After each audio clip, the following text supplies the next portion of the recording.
I'm inside a little room speaking to you through a hole, and I can't hold myself up. My legs ain't working. What don't you guys understand? Mr. Vasher, can you hear me?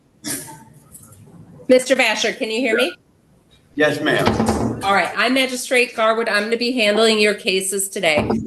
Right now, I have two cases for you, 25F5-5772FY and 25FB-1424FT. Tell me your full and complete name for the record. First name, Thomas Walter Eugene Vasher. Thank you. Sir, you have the right to remain silent. Anything you say can and will be used against you in a court of law. You have the right to an attorney. If you can't afford an attorney, the court will refer you to the local appointing authority. That's the public defender's office. You, I believe, met with Ms. Moeller today. She will assist you today. You also have the right to a probable cause within 14 days, a preliminary examination within 21 days, and you have the right to a trial. Do you understand your rights? Yeah, my rights have been violated this whole process, though. Okay. I haven't been able to feel my legs from the waist down since I've been here. They left me for 17 hours laying in a puddle of urine, not even called the hospital one time. Okay, so on your paperwork, I'll make a request that you're in to see the medical wing, okay? All right, guys, welcome to today's video. This one starts off intense right away. A man appears in court claiming he can't feel his legs and says he's been left lying in urine for hours without help. The judge tries to proceed normally, but the situation immediately feels off. You can hear the frustration and desperation in his voice, and it sets a very uneasy tone for everything that follows in this courtroom. Okay. Please contact him because the sergeant here laughs at me and is leaving me laying in urine for 2 days now. I'm in a puddle of urine 12 foot around. Okay, so I'll make that request that they get you into medical. Her name is Burris. Sir, we're going to proceed, okay? We'll have counsel place their appearance on the record. Is there any objection that we take care of the cases jointly? No, Your Honor, I can certainly distinguish each case. Good afternoon, Stacey Shaw, First Assistant Prosecuting Attorney, appearing on behalf of the prosecution and petitioner on both matters here today. Thank you. And Allison Muller, Assistant Public Defender, here on behalf of Thomas Vasher on both matters. Mr. Vasher, can you state your name again, please? Thomas Vasher. Thank you. Counsel, would you like me to read the complaints or do you waive formal reading? Your Honor, we do waive formal reading. All right. What are we waiving? We don't waive nothing. Well, Mr. Vasher, do you need me to go through all the details of each of the I need you to go through all the details. We waive nothing. Whenever I'm in the court, don't ever let no one lie and say I waived anything. I don't waive nothing. Okay, that's fine. I'll go through the details of the complaint on case ending. I have no business in here. They illegally arrested me while I was out on television. Mr. Vasher, you have to let me do my job, okay? I'm sorry. On case 1424FT, the charges it's alleged that on or about February 25th of 2025, that you were at Fall River Road and Rambling Road in Ypsilanti Township. Count 1 alleges that you were the driver of a motor vehicle. You were given a visual or audible signal by hand-voiced emergency light or siren by Deputy Clark, a police officer who was in uniform. The officer's vehicle was identified as an official police vehicle acting in lawful performance of his or her duties, and they directed you to bring your vehicle to a stop, and that you did willfully fail to obey that direction by increasing. You have to let me finish talking or else we won't be able to do a different charge. Mr. Vasher, this is how this works. You let me do my job, and then I'll let you. I can't hear you, though. I'm not even in a place where I can hear you. I'm inside a little room speaking to you through a hole, and I can't hold myself up. My legs ain't working. What don't you guys understand?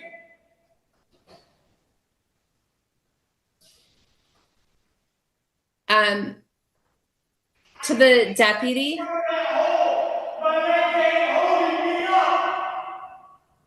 Can the deputy hear me? Yes, ma'am. Is there any way that you can move the device closer to Mr. Vasher so he can stay seated? I can't hear you, ma'am. I can't hear nothing you're saying. Let me see if I can turn this here. Let's see.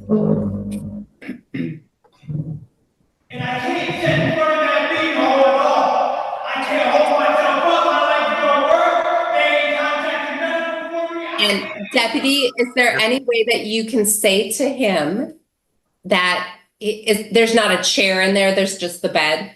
There's just 2 benches, yes, ma'am. Okay, so there's nothing he can move to be closer to the door? No. No, ma'am. This is the closest I can get. Well, clearly he can hear me. If Yes. he can hear me from where he is, I'm happy to proceed. Okay. Can you check with him? Can you hear Mr. Vasher? Say it. Can you hear the judge? No, I can't hear you. Mr. Vasher, can you hear me? I can hear you. So that sounded like, yes, I can hear you. Yes. All right, Mr. Vasher, I'm going to continue. I need you not to interrupt me. If you interrupt me, then I can't do what I need to do. Your first word, and after that, I can't hear shit. Okay, so at the jail, are there any other accommodations that you can make so that he's somewhere where he can hear me fully? There's a lot of combinations. They got wheelchairs, they got everything. Yes, Your Honor. Could you give me 1 minute? I'm gonna get another officer. We're gonna see if we can open this door up. Okay. Okay, thank you. Mark. Oh, I know he can hear me. It is clear he can hear me because he's responding to me. Yeah, it's an issue of not interrupting me.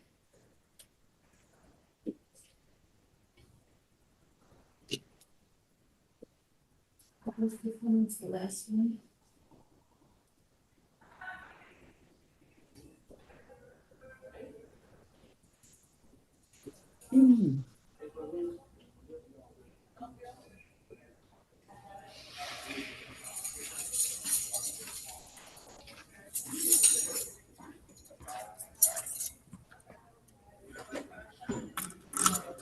This will be interesting. Hey, I'm not buying it, I'm not. Mark. I ain't gonna threaten to move.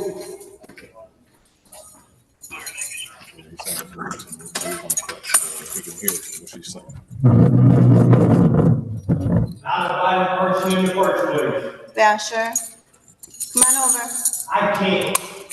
I cannot. I will not. I can't.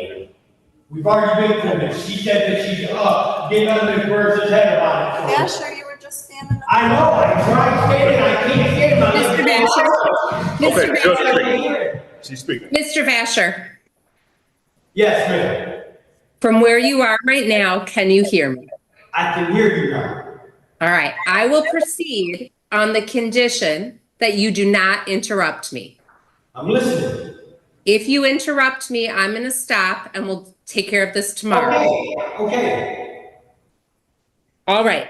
The complaint alleges that on February 25th of 2025, that you were in Ypsilanti Township, that you were given a visual, audible, or a signal by hand, voice, emergency light, or siren by a deputy who was in uniform and in a police vehicle that was identified as an official police uniform or official police vehicle. They were acting in lawful performance of their duties, and they directed you to bring your vehicle to a stop, that you willfully failed to do so and increased your speed and attempted to flee or elude, resulting in a collision or an accident in an area where the speed limit was 35 miles per hour. That is a felony with a maximum penalty 5 years in prison and or $1,000, and the Secretary of State will suspend your license for 1 year. Count 2 alleges that you did knowingly or intentionally possess less than 25 grams of a mixture containing heroin. I've never had heroin in my life. I'm still talking. Okay. Heroin and or fentanyl. That's a felony with a maximum penalty 4 years in prison and or $25,000. Count 3 is alleging that you did drive a vehicle on Holmes Road at or near Ridge Road in Ypsilanti, at or near Mott Road in Ypsilanti, in a willful or wanton disregard for the safety of persons or property. That's a misdemeanor with a maximum penalty 93 days in jail and or $500. Count 4 alleges that you did operate a vehicle on a roadway, Holmes, at or near Ridge. I'm still talking. In Ypsilanti while under the influence of a controlled substance. That's a misdemeanor with a maximum penalty 93 days in jail and or $100 to $500. and or 360 hours of community service, rehabilitative programs, vehicle immobilization if you have a mandatory prior similar conviction. You may be responsible for cost of prosecution, and you may have to reimburse the government for emergency response. Count 5 of this alleges that you did operate a motor vehicle with no license or multiple licenses, or with the wrong class of license. That is a misdemeanor charge with a maximum penalty 90 days in jail and or $100. And count 6 alleges that you did drive a motor vehicle, a 2009 Cadillac DTS, upon those roadways, Holmes and Ridge in Ypsilanti, a public roadway, when your vehicle was not registered. That's a misdemeanor charge with a maximum penalty 90 days in jail and or $100. Those are the 6 charges in that complaint against you. You understand what you've been charged with and not maximum penalties. Not do you agree or disagree, but do you understand what you've been charged with? Actually, no, because you gave me like 10 charges and I only got 1 charge. I read to you 6 charges. I know, I got 6 charges and they picked me up and told me I had 2 charges. Okay, but that's different. I've now gone over each charge. So do you understand each charge I've told you about? No, I don't. I don't understand nothing. I don't understand none of this. All right, then listen to what I'm saying. So the first charge, it alleges that the police, either with their car or themselves, told you to stop your vehicle and you actually increased your speed and had a collision. Do you understand? Riding a bicycle. I never hit nobody. I was riding a fucking bike when they pulled me over. Excuse my language. I'm not going to excuse your language. I'm being respectful of you. I need you to. I'm sorry. I was riding a bike when they pulled me over. A bicycle. I just got my license 3 days ago, 5 days ago.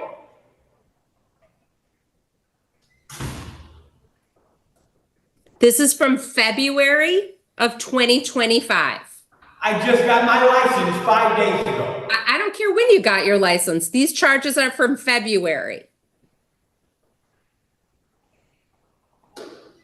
So do you understand what you're being charged with from February? I'm being charged with whatever you said. I guess whatever you say is what I'm being charged with. Okay, great. Then I'm going to go on to the other complaint. The other complaint ends in 5772.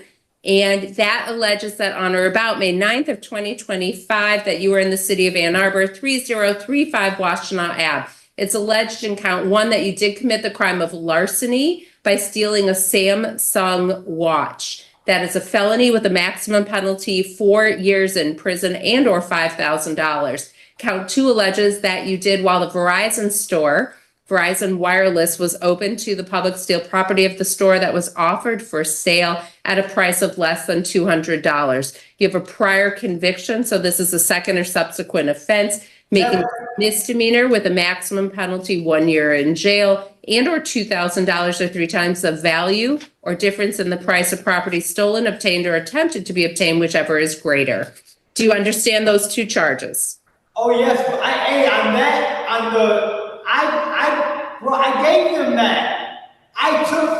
I took the Don't acknowledge that you stole something.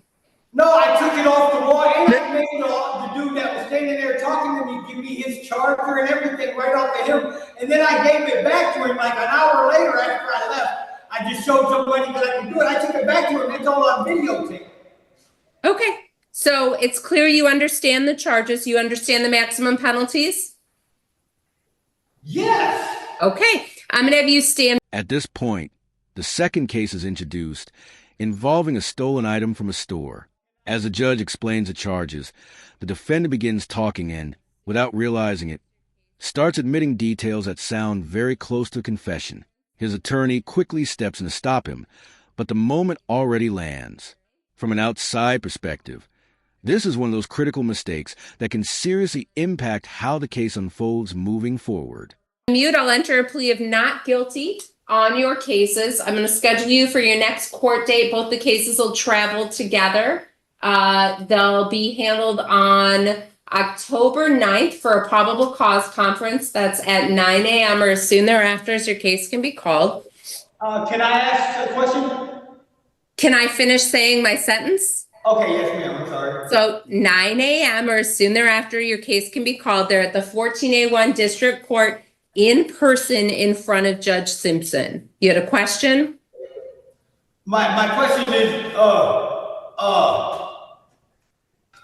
my bond, like, can I have a bond on this? Like, what is, Can you what? can I get a bond on this? Yeah, we're going to talk about that in just a second. We're not there yet. That's why you Okay. have an attorney here. I'm just trying to figure out where all these charges came from, because that watch, I handed back to the worker. All right, so the next thing we'll talk about is bond. I'm going to hear from the prosecutor, and then I'm going to hear from your counsel. Ms. Shaw. Thank you, Erner. I'm going to address the case that happened on Fall River Road and Rambling Road first. We have prepared a bond recommendation form in that case. We are requesting surety bond in the amount of $20,000. We're also requesting drug alcohol testing for the following substances: marijuana, fentanyl, heroin, cocaine, methamphetamines, and amphetamines. Yes, there's no way I can. Sir, if you keep interrupting, you're going to sit and we'll do this another day. Are you done interrupting? Yes, Your Honor. I have been nothing but respectful to you. And I apologize. Okay, so show me and counsel the respect that we deserve. One more try. Yes, Your Honorable Judge. I'm sorry, Ms. Shaw. You're welcome to proceed. Thank you, Your Honor. We are also requesting standard bond conditions, including no assaultive behavior, no stalking behavior, no firearms, ammo, components, or weapons. Do not use or possess any device, including 3D printers, for creating or manufacturing gun components. Do not violate any laws. No alcohol, marijuana, or illegal drugs. Do not leave the state of Michigan without permission of the court. We're requesting the $20,000 surety bond because the defendant is charged with multiple felonies. He has an extensive criminal history. His behavior in this case endangered everyone on the roads and nearby, and his substantial drug abuse problems likely make him a threat to both himself and those around him. It would be in the best interest of the suspect in the community to place this financial figure on him. We're furthermore requesting no driving of any motor vehicle or transportation device. To give you a brief synopsis of the facts of this case, Your Honor, it's my understanding that the vehicle was observed with no valid or visible license plate, driving at a high rate of speed and crossing the center line. Police tried to effectuate an emergency traffic stop. Speeds increased anywhere from up to 439 at one point up to 86 miles an hour, mostly in residential areas. At one point, the defendant's vehicle crashed into a church at the corner of Allen Road and Forest Road. The defendant was observed to be reaching down under his seat, so officers drew their service weapons as it appeared that the defendant was going to flee the vehicle. The vehicle was still in drive at the time. He was refusing to comply with commands at the time, and it was taken down at that time. So those are the reasons for the facts in that case. With regards to the larceny in the building involving the Samsung 7 watch, we are requesting the following bond conditions. We have also prepared a bond recommendation form in that case. We are requesting a surety bond in that case in the amount of $5,000. We are also requesting that the defendant not go to 3035 Washtenaw Avenue, Ann Arbor, Michigan. I believe that's the Verizon store. All standard bond conditions, including those I just recited in the previous case, that the $5,000 bond is requested because it was a felony charge. The victim requires restitution. The suspect has a long criminal history. The suspect was on probation when he committed this offense, demonstrating his unwillingness to comply with court-ordered conditions designed to facilitate his safe release to the community. We are also requesting in that case that he not have any contact with any of the employees or persons there at the Verizon wireless store of 3035 Washtenaw Avenue. Thank you. Here's where things escalate dramatically. The prosecutor lays out the full story behind the driving charges, describing a high-speed chase reaching dangerous speeds through residential areas, ending in a crash into a church. There are also claims of suspicious behavior during the stop. Listening to this as an observer, The seriousness of the situation becomes clear, and it sharply contrasts with the defendant's earlier attempts to downplay everything. Thank you. Ms. Mueller. Your Honor, given the nature of the charges, it is going to be a complicated case, and I discussed that with Mr. Vasher. He is, of course, requesting a personal bond. Yes. Mr. Vasher did just recently start a new job, so there's a couple positives. He started working at McDonald's. He also receives Social Security, so he does have that in form of money coming in, but it would be hard for him to post any bond at all whatsoever. Another positive for Mr. Vasher, he did indicate that he's worked with Home of New Vision successfully in the past, that he did complete an inpatient program with them. So if that's something the court would consider, he felt very good about possibly working with Home of New Vision going forward if the court would consider any kind of release to treatment condition, especially regarding the first case involving the drug allegations. Yeah, because I've really been working with Home and New Vision and doing speeches for them too as well. And I just started my job. I got to go for my orientation. I did both of my interviews and been accepted to McDonald's, and I'm supposed to do my orientation tomorrow, which starts my work. So then I'll be working, and I have my Social Security. I've been doing the right thing for the first time ever in my life. When are you supposed to start work? Tomorrow I go for my orientation, tomorrow is Sunday. I thought tomorrow was Tuesday. Anyways, Tuesday I go for my orientation. I start Tuesday night. Just a moment. That's my work schedule, and I work every night from 7 till close. And I go there every night anyway and help Marsha close. That's my daily routine. There's no way I can post the bond, Your Honor, at any cost because I have no money except for Social Security. And the most I could pay is maybe like $200-300 because that's what my Social Security will be left in my account. And I'd be able to pay up to like $300, I think, is all I have left on my check this month to bond out. All right, these are your conditions. And I've never missed a court date. I have missed one Mr. court Vasher? date. It was my attorney had called me and told me that my case was referred, so I didn't have to come. So it wasn't my fault. Other than that, I've never missed a court in my life. Ever. My turn to talk. Yes, ma'am. I'm sorry. No interruptions. That's Yes, our deal. Your I let you talk. I didn't interrupt you. My Yes, turn. you did. These are your bond conditions. No alcohol, no illegal drugs, and no marijuana. Do you have a medical marijuana card? I do. Is it valid? It is. Okay. So with that medical marijuana card, you can only use medical marijuana, no recreational marijuana. It's a prescription. You have to follow the prescription. Okay. You understand? Yes, I do. You're going to have a scram tether. So Yes.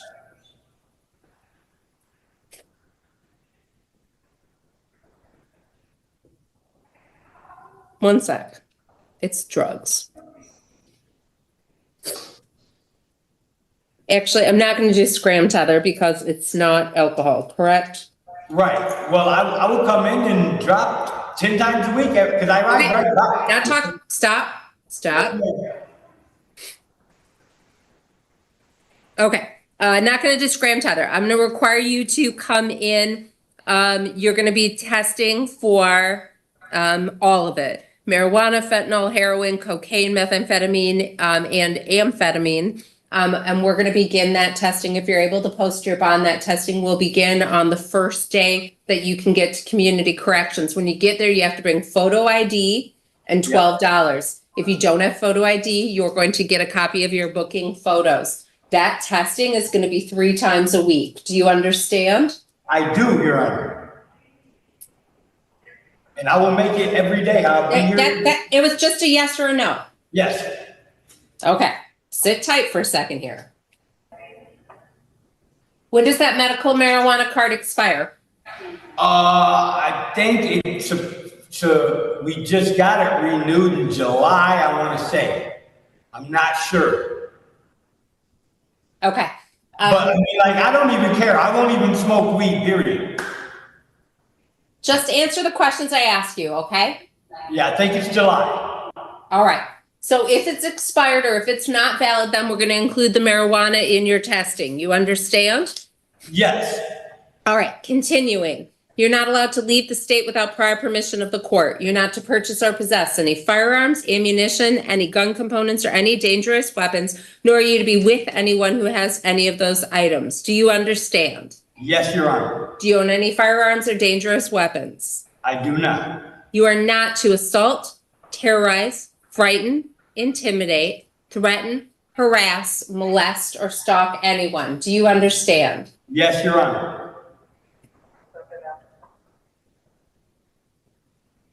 You're to have no contact with any employees of the Verizon Wireless store on Washtenaw. Do you understand? Yes, Your Honor. You're not to go back to that location, the 3035 Washtenaw. Do you understand? Yes, Your Honor.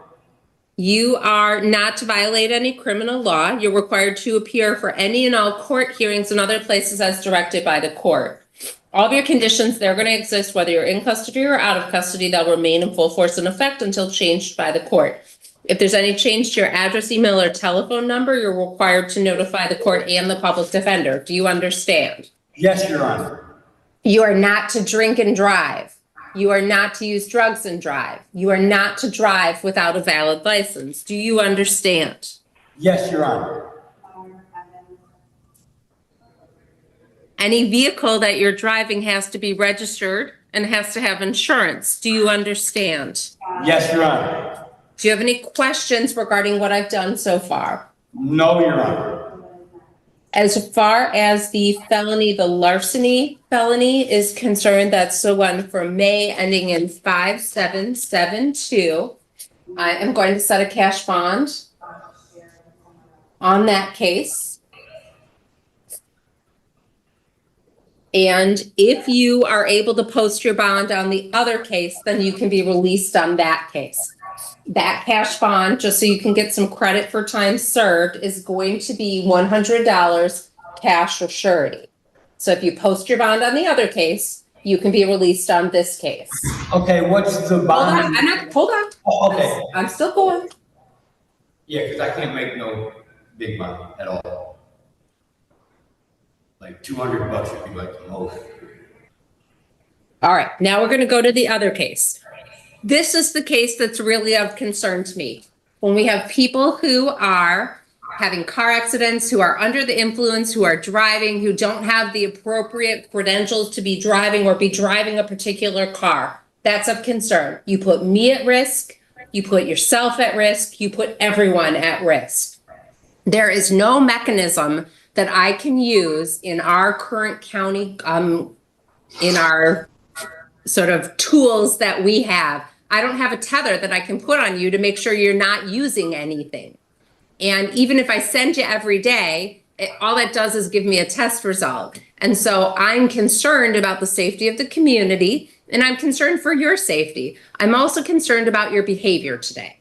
And that makes me question whether you're going to be able to do what you need to do to stay in compliance with the orders of the court. So this is what I'm going to do. Again, not looking for your commentary at this point. This is what I'm going to do. I'm going to set a $5,000 cash or surety bond, no 10% privilege. If you can't post it, okay, then we've given you the next available date that we have.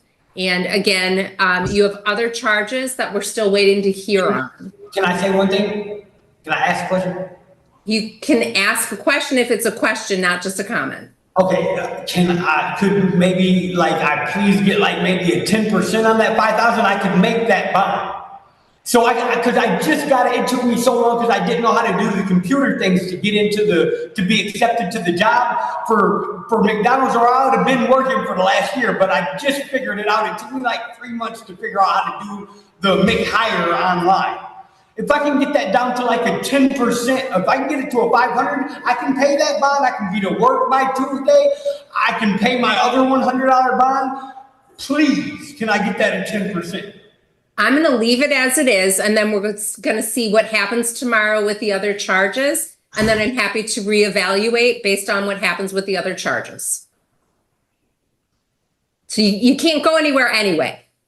Yeah, I didn't plan on going anywhere. But I did, if I can get my bonds, if I can pay my bonds off when I go to court on another charge, then they'll reinstate. I hear you. Let me see what happens tomorrow. If other charges come through, and then if appropriate, I will reconsider this. But for now, it's $5,000. So if the charges don't come through tomorrow, then what? Then I'll reevaluate, and I will reevaluate and decide whether I can lower that down. That won't be until the 9th, right? I'm sorry? That won't be until the 9th, right? That won't be until, You said tomorrow, if the other charges don't come through, you would reevaluate. tomorrow. So tomorrow, you will reevaluate tomorrow if the charges don't come through. Either way, I'll reevaluate tomorrow. I don't get it. I really didn't get it, because if the charges don't come through, so I still gotta see you tomorrow again? I will reevaluate tomorrow morning and see if I need to see you again. If I need to see you again, then I will do so. If I don't need to see you again, I will still look at your file. Right, that's what I'm saying, so. So sit tight. You just have to hang tight. So that's what I'm saying, it won't be tomorrow even if the charges don't come through. I will reevaluate your case tomorrow once I know what happens with the other charges. So if I change your bond, you'll find out tomorrow. If I don't change your bond, you'll find out tomorrow. If you get new charges, you're going to find out tomorrow. You have to wait until tomorrow. For now, the bond is $5,000 on the one file, $100 on the other file. And if they don't charge me with anything else tomorrow, you'll reevaluate. I will reevaluate. And possibly give me the 500 so I can get out. And possibly change your bond. Please. But just remember, and I'm going to put in a request for you to go to medical, but just remember, I am evaluating you based on everything. So if you start screaming at me or interrupting me or screaming at counsel, or I find out that you're misbehaving in jail, it's going to be a problem for you. Well, I'm sorry, but I did all that because I've been laying in here in a public year and for the 11 to 12, 13 hours, it's still right here on the floor next to me. That's why I'm getting you medical attention. I mean, okay. So I have been nothing but what? You have been great. You have been great. So now the tension peaks as the judge sets a $5,000 bond. I let you talk. Mr. Bashir? I didn't interrupt you. Explaining he just got a job and can't afford the amount. Despite his efforts, the judge These are your holds bond firm and delays conditions. any No reconsideration. alcohol. From a third-party view, this moment captures no the clash illegal between drugs and no personal marijuana. circumstances and judicial concern for public safety. Like the You have a video, medical marijuana subscribe card. to the channel, and and we'll see you in the next video.